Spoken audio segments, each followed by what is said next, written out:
Oremos.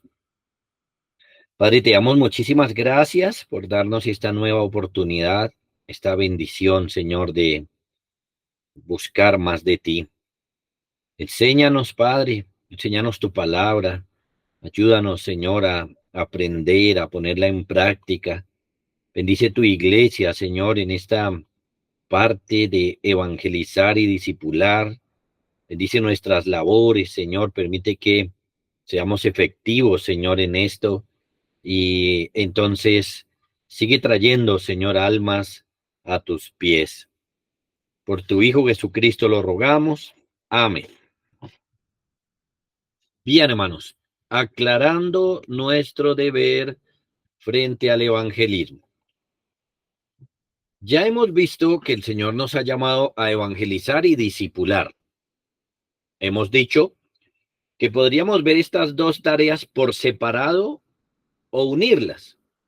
Por separado, entonces hemos dicho que evangelizar sería meramente compartir el evangelio como lo básico, mientras que discipular sería ir adelante, seguir adelante, enseñando todas las cosas que el Señor quiere que enseñemos. Si las vemos unidas, evangelismo y discipulado unido, entonces lo que podemos decir es que el discipulado tiene como su primer capítulo el evangelismo, y luego los siguientes capítulos son paso a paso enseñar todas las cosas que el Señor ha mandado a su iglesia. El evangelismo entonces se trata de presentar el evangelio del Señor Jesús. Ahora, en la lección número 10 les mostré 3 presentaciones del evangelio, 3 presentaciones bíblicas. Una resumida, en las palabras del Señor Jesús que dijo, arrepentíos y creed en el evangelio. Vimos una ampliada en la que Pablo, en la epístola a los romanos, usó varios capítulos para mostrar el pecado de todos los hombres y luego varios capítulos para mostrar la obra salvífica del Señor Jesús. Luego vimos una presentación del evangelio a la iglesia en 1 Corintios 15, donde Pablo les recuerda el evangelio que ya les había predicado, el cual inició con el pecado, que Cristo murió por nuestros pecados.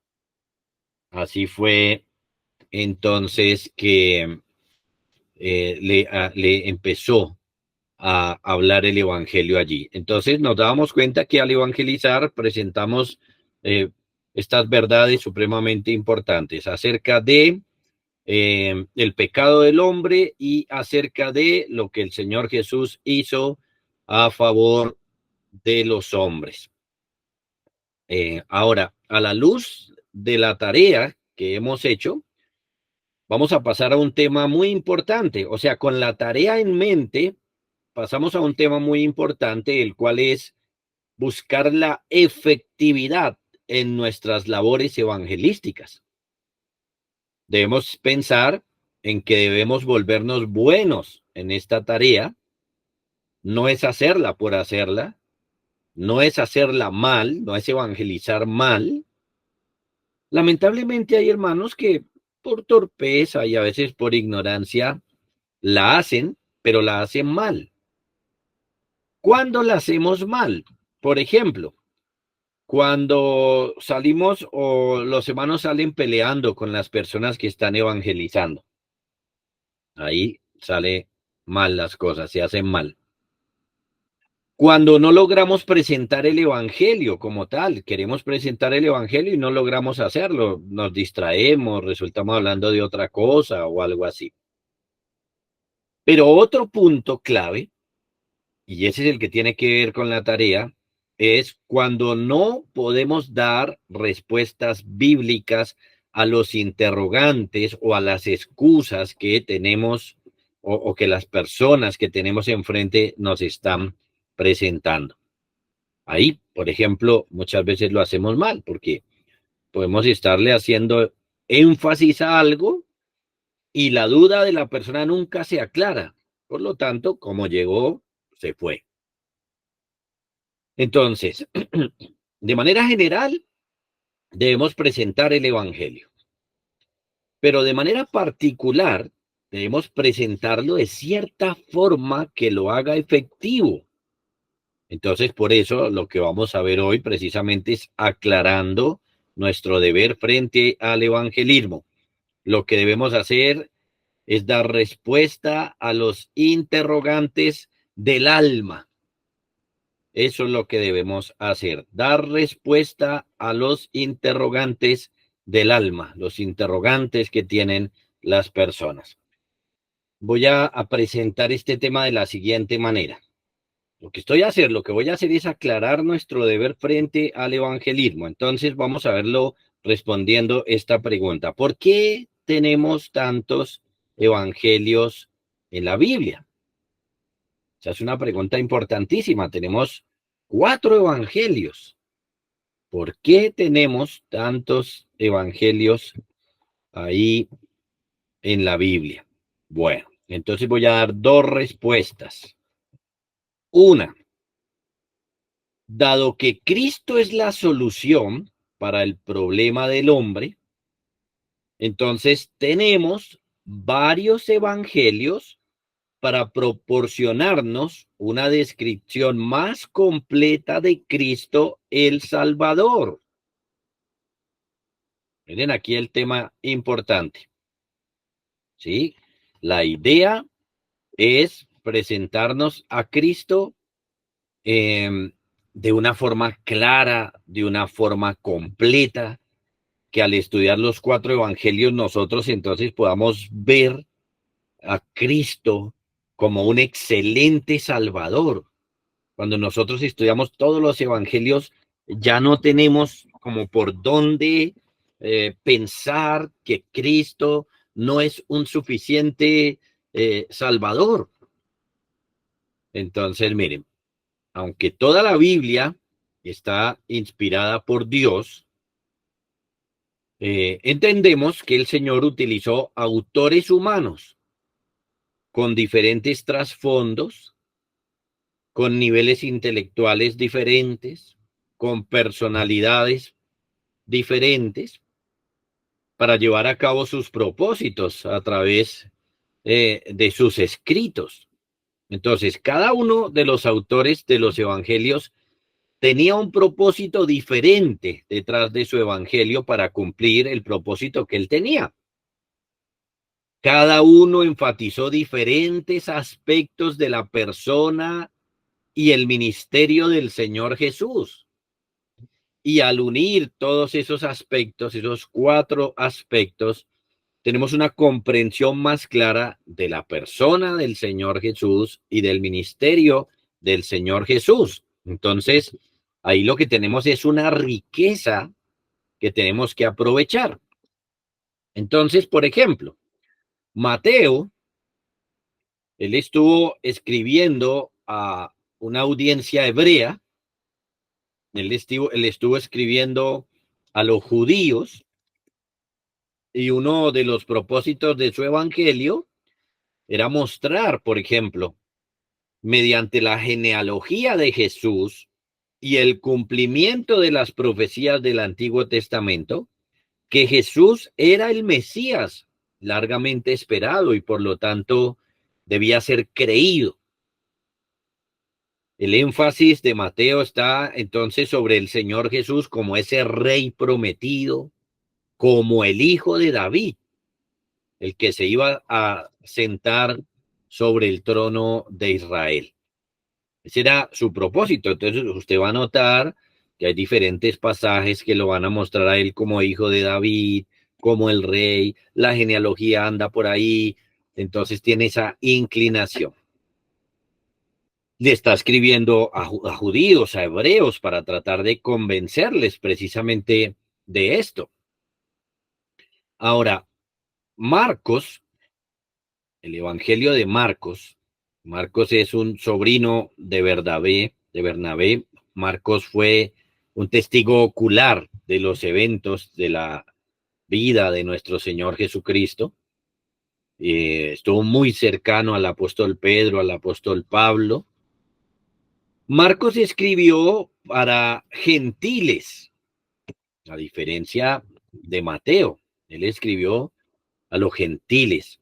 Y eso se nota porque en su evangelio, él no mete asuntos que son importantes para los judíos, como las genealogías o las controversias de Cristo con los judíos, o referencias al Antiguo Testamento para probar nada de eso. No, Marcos quiere presentar al Señor Jesús como este siervo sufriente, aquel que no vino para ser servido, sino para servir, que hay una gran diferencia entonces en la manera como eh, Marcos va a presentar al Señor Jesús.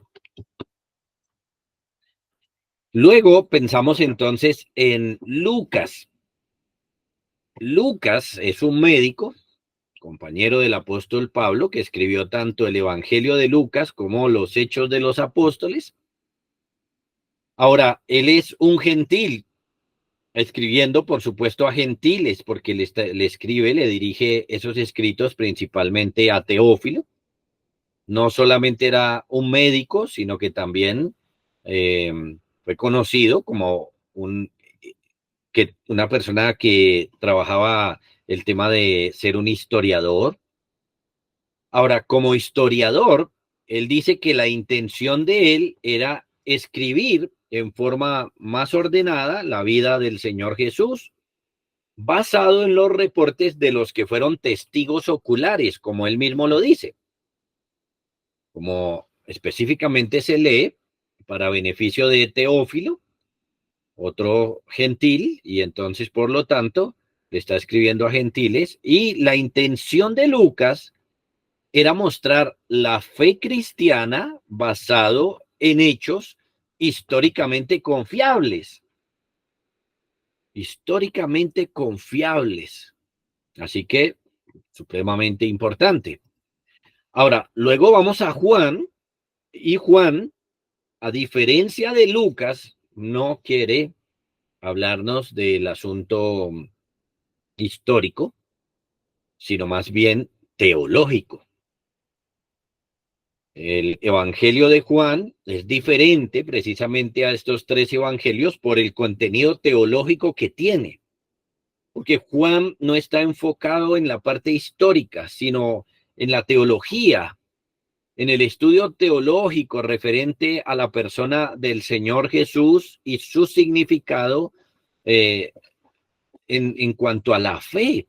Entonces, su propósito era dar evidencias de quién era Jesús y que por ello la gente viniera a tener fe en el Señor. Entonces, noten, con frecuencia se hace referencia a Mateo, Marcos y Lucas como evangelios sinópticos, porque su contenido es similar, porque ofrecen una sinopsis. Una sinopsis es algo que se puede comparar. Entonces uno puede comparar Mateo, Marcos y Lucas y ver que nos están hablando de los mismos asuntos. Diferente al Evangelio de Juan. El Evangelio de Juan no comienza con el nacimiento del Señor o con su ministerio terrenal, no.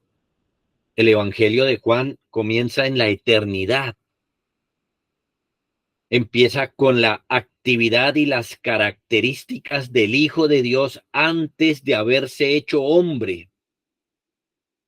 El Evangelio de Juan enfatiza la deidad de Cristo, como se aprecia desde el principio. El verbo era Dios.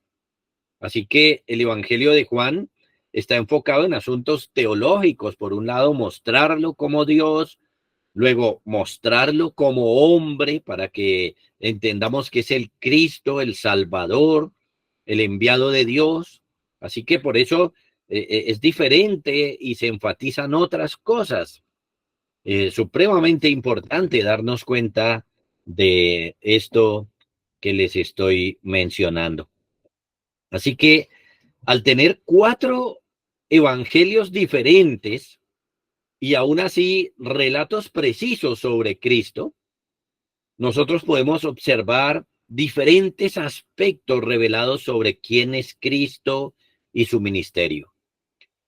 Cada relato, cuando es añadido o cuando miramos los 4 evangelios, es como si hiciéramos un cordón con 4 hilos de diferente color, pero que cuando se unen realmente nos están dando el cuadro completo de Cristo y se nos está haciendo entonces un cordón irrompible que nos muestra perfectamente a nuestro Señor Jesucristo y su obra.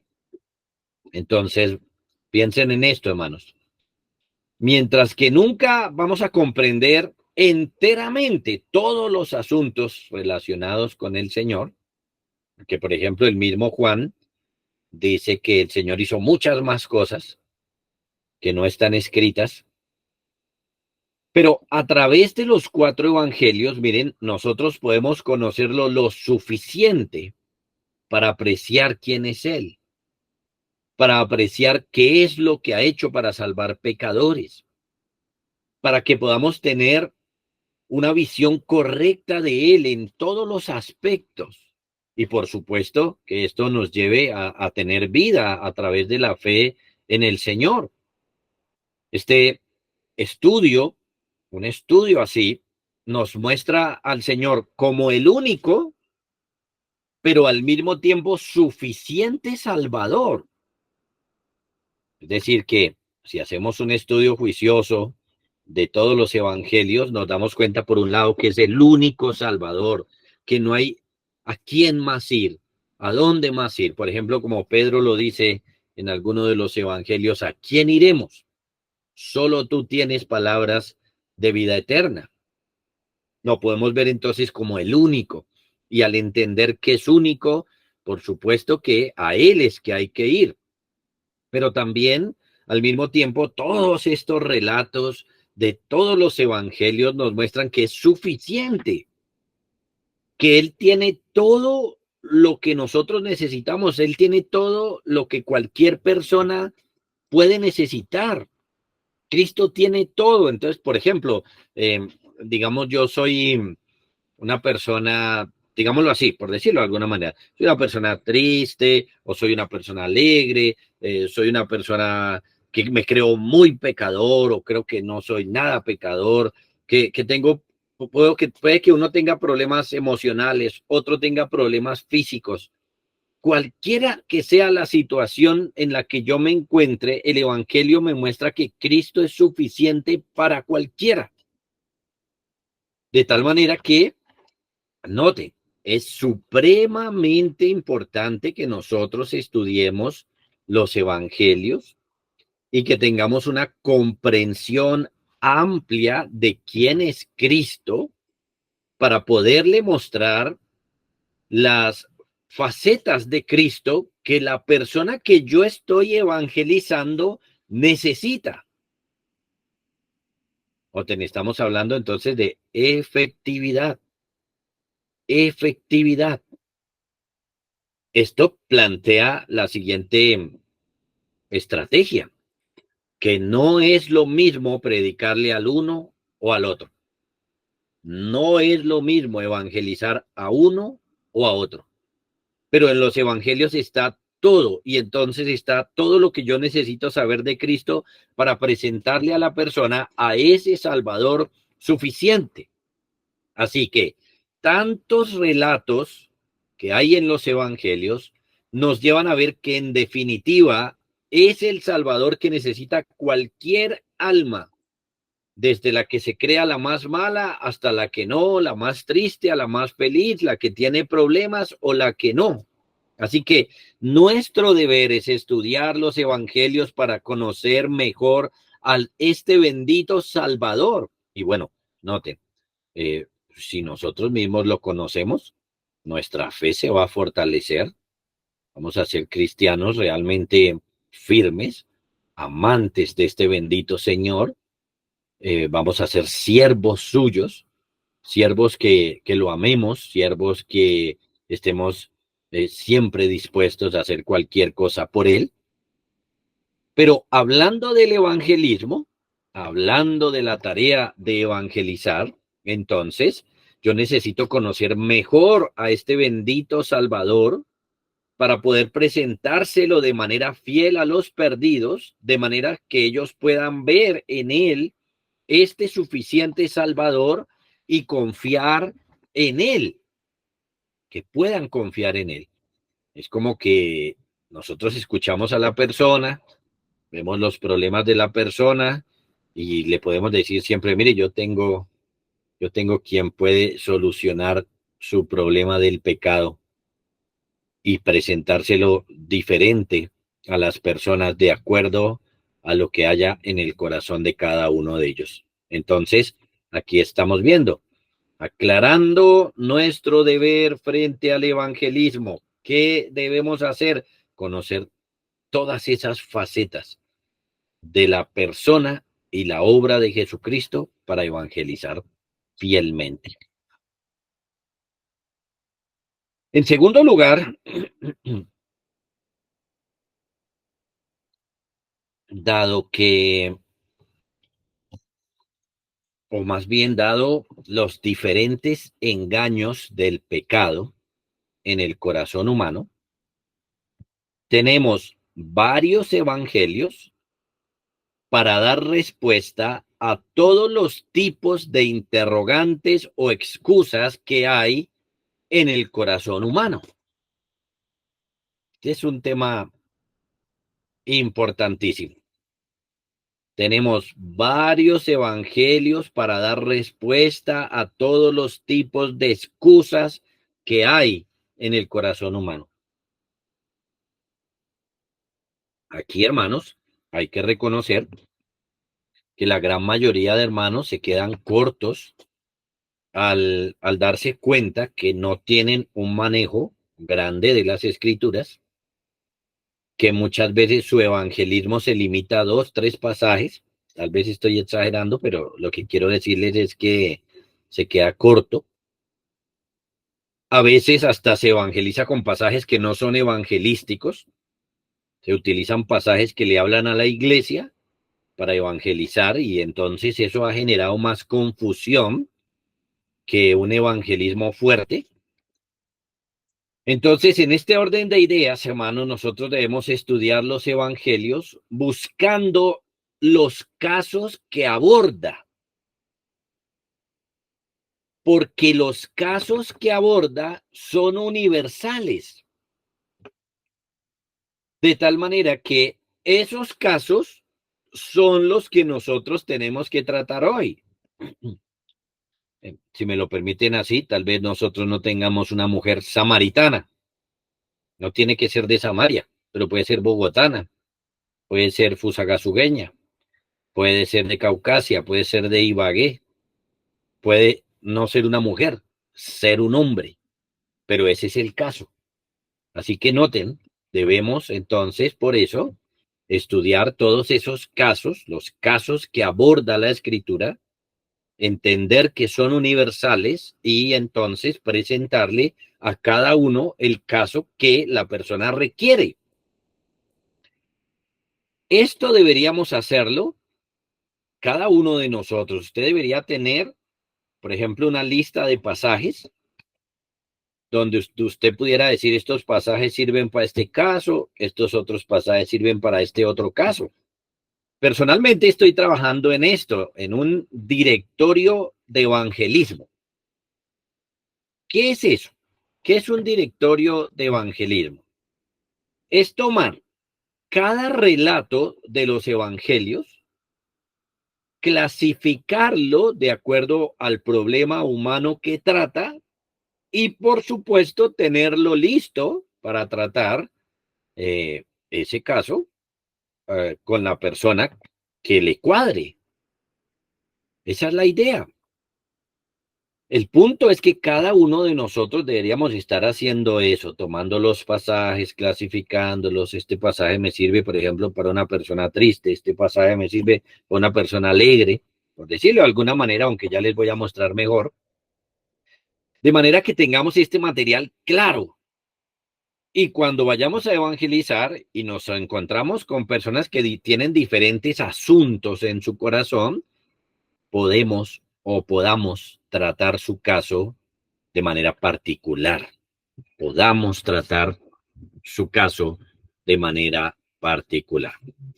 Por ejemplo, déjenme mostrarles de manera general, ¿sí? De manera general, qué es lo que nosotros debemos hacer. El llamado evangélico es arrepentirse y o creer. Ya que cuando nosotros predicamos el evangelio debemos llamar a las personas a arrepentirse o a creer, o arrepentirse y creer, o creer y arrepentirse. ¿Cómo nosotros deberíamos usar estas dos palabras o estos dos llamados? ¿Cómo le debo hablar a una persona que particularmente esté evangelizando? ¿Qué debo decirle? ¿Crea o arrepiéntase? Esa es una pregunta importante, porque entonces, a la luz de lo que les he dicho hoy, a la luz de lo que estamos viendo, el asunto es que dependiendo el problema que hay en el corazón de cada uno, debemos hablarles. Dependiendo la persona que tengo enfrente, debo decir, arrepiéntase o crea. Este es un punto de efectividad. Mire,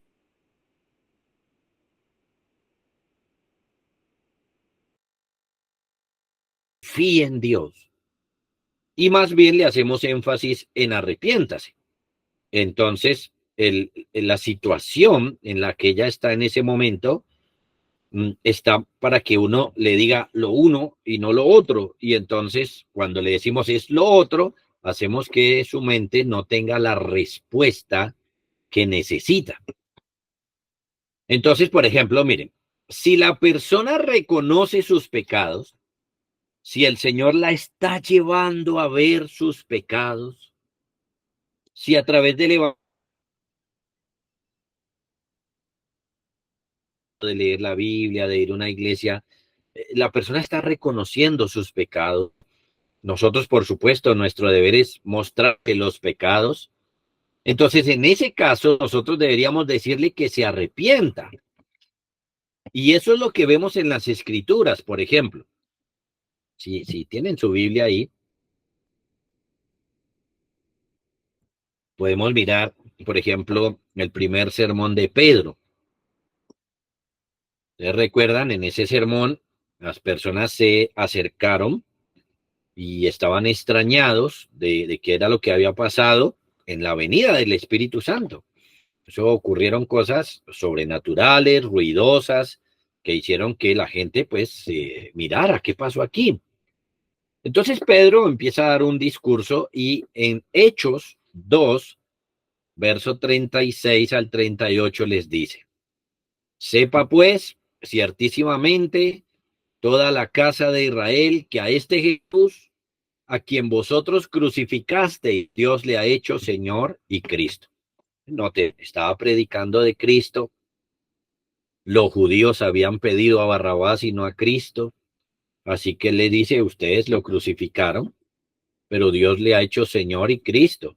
Y él está hablando ahí de cómo ellos son testigos y el Señor ha resucitado y una serie de cosas. Entonces, el verso 37 dice, al oír esto, se compungieron de corazón y dijeron a Pedro y a los otros apóstoles, varones hermanos, ¿qué haremos? Pedro les dijo, arrepentíos. Noten lo que tenemos acá. Este sermón los estaba llevando a que ellos vieran su pecado. Y el principal pecado que ellos habían cometido había sido darle muerte al Señor Jesús. Pedro aquí no se enfocó, por ejemplo, en los pecados de ellos como que si habían sido idólatras, adúlteros u otra cosa, no, sino en el principal pecado que es no creer en el Señor Jesús. Evidentemente no creyeron en él, más aún lo crucificaron y esto golpeó su corazón, se compungieron de corazón. Entonces, ¿cuál fue el llamado? Fue, arrepiéntanse entonces, como estamos hablando de este pecado y como ustedes están reconociendo este pecado, entonces, arrepiéntanse. Ahí notamos que no le dice crea, confíe, Y sabemos que también es parte de la predicación, pero como el punto aquí era que ellos cometieron este terrible pecado, entonces el llamado fue arrepiéntanse. Capítulo 3, verso 14 en adelante. Aquí también tenemos la misma idea. Una vez más le está predicando el apóstol Pedro y dice, mas vosotros negasteis al santo y al justo y pedisteis que se os diera un homicida. Noten, aquí estamos en ese contexto de que ellos pidieron fue a Barrabás y no al Señor Jesús. Verso 15, y matasteis al autor de la vida, a quien Dios ha resucitado de los muertos, de lo cual nosotros somos testigos. Y les dice otras cosas. Es decir, en este punto les está mostrando una vez más su pecado relacionado con Cristo. Estos ya son otras personas, no son los mismos de Hechos 2. O sea, es otro evangelismo, otro grupo de personas. En el verso 19 les dice, así que arrepentíos y convertíos para que sean borrados de vuestros pecados, para que vengan de la presencia del Señor tiempos de refrigerio. Una vez más, como les está mostrando su pecado, el llamado es arrepiéntase. Ahora, por otro lado, si lo que la persona necesita es confiar en Dios, entonces lo que debemos decirle es, crea. La siguiente parte, crea. Por ejemplo, recordamos cuando Pablo fue a evangelizar en la ciudad de Filipos, donde nos encontramos al carcelero de Filipos. Hechos, capítulo 16, verso 29 al 32. Sabemos que Pablo llegó, primeramente pudo predicarle a unas mujeres, que Lidia creyó, pero también hay persecución allí, los meten presos, y tenemos esta historia hermosa de que están allí en la cárcel, pero están cantando, están dando testimonio, de tal manera que el ministerio no ha quedado callado, aunque están en la cárcel, no ha quedado en silencio, sino que el ministerio se sigue dando a conocer.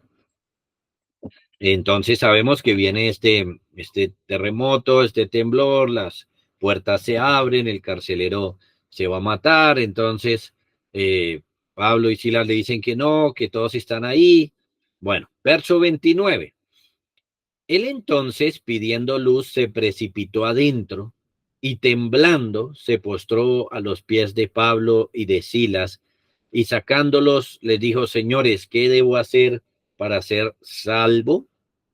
Ellos dijeron, cree en el Señor Jesucristo y serás salvo tú y tu casa. Y por supuesto le hablaron la palabra del Señor a él y a su casa. ¿Qué tenemos aquí? Miren, un caso diferente. Tenemos un caso diferente. Ahora, en este punto, tenemos a una persona que está temerosa, que está temblando, que ya ha oído el evangelio, que ha reconocido un hombre que estaba a punto de matarse y el llamado fue diferente. El llamado fue confía en Dios, crea en Dios. Llamado diferente, claro. Nunca podemos pensar que arrepentirse y creer son la misma cosa, aunque están juntas. Por eso es que podemos decirle a veces arrepiéntase y a veces crea, porque están juntas, pero son cosas diferentes. Arrepentirse tiene que ver con reconocer mi pecado, dolerme por mi pecado, comprometerme a dejarlo. Creer tiene que ver con confiar en el Señor y sus palabras. Así que es un asunto diferente. Lo mismo tenemos en el ministerio del apóstol Pedro, por ejemplo, en Hechos 10:39. Hechos 10:39 en adelante. Tenemos un asunto diferente. Dice allá, Y nosotros somos testigos de todas las cosas que Jesús hizo en la tierra de Judea y en Jerusalén, a quien mataron colgándole en un madero. Ahora está hablándole a los gentiles, entonces noten, no los acusa a ellos de haber matado al Señor, sino que otros lo mataron. A este levantó Dios al tercer día e hizo que se manifestase no a todo el pueblo, sino a los testigos que Dios había ordenado de antemano, a nosotros que comimos y bebimos con él después que resucitó de los muertos y nos mandó que predicásemos al pueblo y testificamos que él es el que Dios ha puesto por juez de vivos y muertos. De este dan testimonio todos los profetas de que todos los que en él creyeren recibirán perdón de pecados por su nombre. Ahora, piensen en esto. Miren la predicación tan diferente. En esta predicación no se les está acusando de pecado. En esta predicación se está dando testimonio del Señor Jesús, que lo mataron, que Dios lo resucitó al tercer día, que el Señor Jesús se apareció a los testigos, que ellos comieron y bebieron con él después de que resucitó, que él les mandó que predicaran y que testificaran. Entonces, no, te le está hablando de una serie de cosas gloriosas, por supuesto, las cuales deben creer. El asunto es que las crean. Entonces, por eso el llamado ahora es crean. Crean en él, todos los que en él creyeren recibirán perdón. ¿Que creyeren qué? Que creyeren qué? Que mataron a Jesús, que Dios lo resucitó al tercer día, que ellos son testigos de eso, que ellos lo vieron, que comieron, que Él les mandó todas estas cosas, que crean esas cosas, crean en el Evangelio. Por eso el Señor Jesús, cuando empezó su ministerio, Marcos nos da un resumen. Dice que cuando fue Juan el Bautista encarcelado, vino Jesús predicando el Evangelio diciendo, arrepentíos y creed en el Evangelio. Entonces, si estamos predicando de los pecados, debemos llamar al arrepentimiento. Si estamos predicando de todas estas cosas gloriosas que hizo Jesús, debemos llamar que crean. Debemos ser eficaces en la manera de guiarlos correctamente. Por eso entonces, la respuesta que va a dar el corazón puede ser en unos arrepentimiento y en otros creer. Noten rápidamente, en el joven rico, como el Señor le está mostrando su pecado, la idea sería arrepiéntase de su pecado porque él se creía bueno. En otros que tenían temores, el Señor les decía cosas como, si puedes creer, entonces al que cree todo le es posible. Por ejemplo, hablando de una situación particular, en Marcos 21, nos dice que el Señor se acercó a un padre, le preguntó al padre, ¿cuánto tiempo hace que le sucede esto al hijo? Y él dijo, desde niño. Y muchas veces le echan el fuego y en el agua para matarle. Estaba endemoniado. Entonces este hombre se acerca al Señor y dice, pero si puedes hacer algo, ten misericordia de nosotros y ayúdanos. Jesús le dijo, si puedes creer, al que cree, todo le es posible. Aquí no lo llamó al arrepentimiento, precisamente porque el asunto que él tenía en su corazón era alguna duda acerca de si Jesús podía ayudarle o no. Entonces, de manera general, tenemos que aprender a manejar el llamado evangélico, arrepentimiento o fe, o ambos, ¿cuál necesitamos? Pero permítame mostrarles de manera puntual más ampliado este tema, hermanos. Como lo vimos en la tarea, nosotros debemos estudiar los evangelios para encontrar las respuestas a las preguntas o excusas que las personas tienen en el corazón.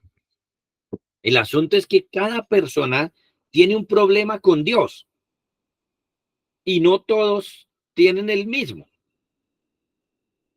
Es posible que yo evangelice una persona y luego evangelice otra y estas dos tenían el mismo problema, pero es posible que no. Entonces, por eso tenemos que analizar todo. Por ejemplo, el caso de Nicodemo, Juan capítulo 3, es un caso para aquellas personas que saben algo de teología y necesitan entender mejor. Es decir, que el caso de Nicodemo hoy en día puede ser personas que están dentro de las iglesias o que han oído y estudiado algo de Biblia, pero no es que sepan bien, no es que sepan bien, ¿sí? Note, por ejemplo, que aquí en Juan 3:9, el Señor le dice, o bueno, tiene una conversación. Nicodemo primero le dice al Señor, ¿cómo puede hacerse esto? El tema del nuevo nacimiento. Allí el Señor le estaba enseñando a Nicodemo que la salvación no es por obras, que es por el nuevo nacimiento, y le explicó que es una operación que hace el Espíritu Santo. Entonces, pues, pregunta a Nicodemo, ¿cómo puede hacerse esto? Respondiendo Jesús le dijo, ¿eres tú maestro de Israel y no sabes esto? Así que noten, este es el caso de una persona que sabía de Biblia, pero le faltaba. Así nosotros podemos encontrar casos así de personas que saben algo, pero cuando empezamos a hablar con ellos nos damos cuenta que no saben muy bien. Entonces hay que explicarles, hay que aclararles. Ahí podemos recordar también a Apolos, el caso de Apolos, cuando Priscila y Aquila le aclararon las cosas. Otro, el caso de la mujer samaritana. Es un caso para aquellas personas que no se sacian con su pecado. Buscan saciarse, pero no se sacian con su pecado y necesitan ser saciados. Ese fue el tema que el Señor abordó con ella. Cuando el Señor le pidió agua, él tenía sed, pero él aprovechó eso precisamente para evangelizarla y tratar con el corazón de ella. El Señor le dijo, cualquiera que bebiere de esta agua, el agua que nosotros tomamos, volverá a tener sed. Sí, porque estos son necesidades fisiológicas que uno vuelve y tiene. Pero el que bebiere del agua que yo le daré, un agua espiritual, no tendrá sed jamás, sino que el agua que yo le daré será en él una fuente de agua que salte para vida eterna. La mujer le dijo, Señor, dame esa agua para que yo no tenga sed y venga aquí a sacarla. Bueno, dos asuntos claves. Se la está pidiendo, el Señor se la va a dar, pero ya no está entendiendo qué es lo que está pidiendo. Así que el Señor se la da. Jesús le dijo, ve y llama a tu marido y ven acá. Ahí estaba el punto central. Respondió la mujer y dijo, no tengo marido. Jesús le dijo, bien has dicho, no tengo marido, porque 5 maridos has tenido y el que ahora tienes no es tu marido. Esto has dicho con verdad. ¿Cuál es el agua que el Señor le está dando a esa mujer? Precisamente un agua que va a saciar su alma. Ella buscaba saciar su alma en el pecado, en la fornicación, en el adulterio, pero resulta que por ahí no era. Así que note que aquí tenemos un caso, por ejemplo, de personas que están en pecados sexuales, de personas que quieren saciarse con el pecado, pero el Señor Jesús precisamente ofrece esta agua que sí sacia, lejos del pecado, en la santidad. El caso del joven rico, otro. El caso del joven rico y muchos relatos relacionados con los fariseos es el caso de personas que se creen buenos y hay que mostrarles que no lo son. Y por ejemplo, recordamos Recordamos estos versos, Marcos 10, 17 y 18. Al salir él para seguir su camino, vino uno corriendo e hincando la rodilla delante de él, le preguntó: Maestro bueno, ¿qué haré para heredar la vida eterna? Jesús le dijo: ¿por qué me llamas bueno? Ninguno hay bueno, sino solo uno, Dios. Como ustedes conocen este relato, evidentemente el hombre se creía bueno y creía que existen personas buenas. ¿Qué hizo el Señor en este pasaje? Mostrarle que no era así. Contacto. Porque ahí también está el error de muchos hermanos, ¿no? Muchos hermanos quieren predicar como Juan el Bautista. Y hipócritas. ¿Quién nos enseñó a oír de la ira venidera? ¿No? El Señor Jesús aquí, en su sabiduría, le empezó a hacer un test hasta que este hombre se dio cuenta de dónde estaba su pecado. Al final no se quiso arrepentir, pero el Señor lo evangelizó con efectividad.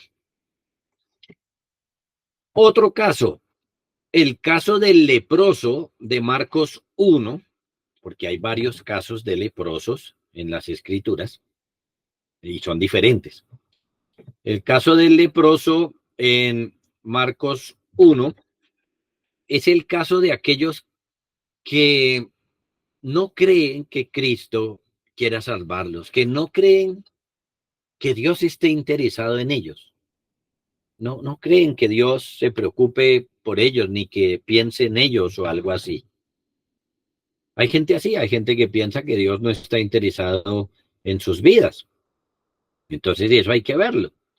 Y aquí lo notamos con claridad. Marcos 1, 40 y 41 dice: vino a él un leproso, rogándole, e hincada la rodilla le dijo: si quieres, note que tengo ese quieres en negrilla, puedes limpiarme.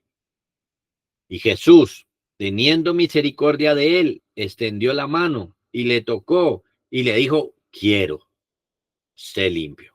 Miren, ¿cuál era el interrogante que tenía en el corazón este hombre? ¿Querrá Jesús sanarme? ¿Querrá Jesús salvarme? ¿Querrá meterse con una persona como yo? Y el Señor Jesús le dice: quiero. Y lo tocó, mostrándole que sí quería. Así que este caso también lo vamos a encontrar. Personas que piensan que Dios no quiere nada con ellos.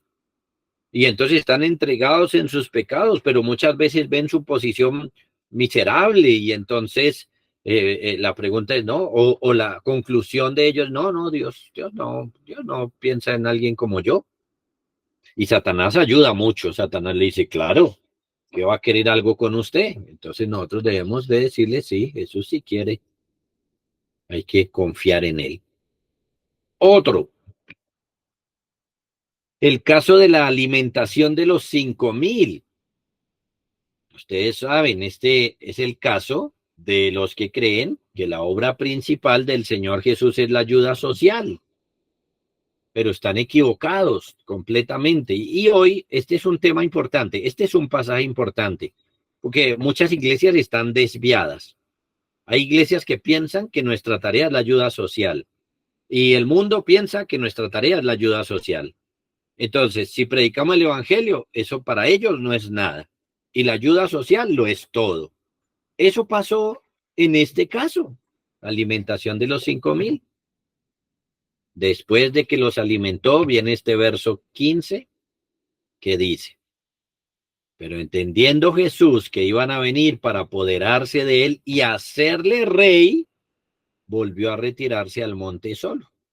Imagínense, entonces hoy en día ven la iglesia y empiezan de pronto a decirle a los pastores que: ay, venga, usted debería ser alcalde, usted debería ser concejal, usted debería ser presidente. Se desvían. Claro que ellos sí, orgullosamente se meten ahí, ¿no? Pero el Señor Jesús entendió que ellos estaban entendiendo mal. Entonces volvió a retirarse al monte solo. Y luego los confrontó. Verso 25 al 27 dice: y hallándole al otro lado del mar, le dijeron: Rabí, ¿cuándo llegaste acá? Respondió Jesús y les dijo: de cierto os digo que me buscáis, no porque habéis visto las señales, sino porque comisteis el pan y os saciasteis. Trabajad, no por la comida que perece, sino por la comida que a vida eterna permanece, la cual el Hijo del Hombre os dará, porque a éste señaló Dios Padre. Así que el Señor empezó a explicarles mejor su ministerio, decirles, no, señores, lo importante de mi ministerio no es la comida que perece, sino la comida que a vida eterna permanece. Cuando les dijo eso, verso 60, no les gustó.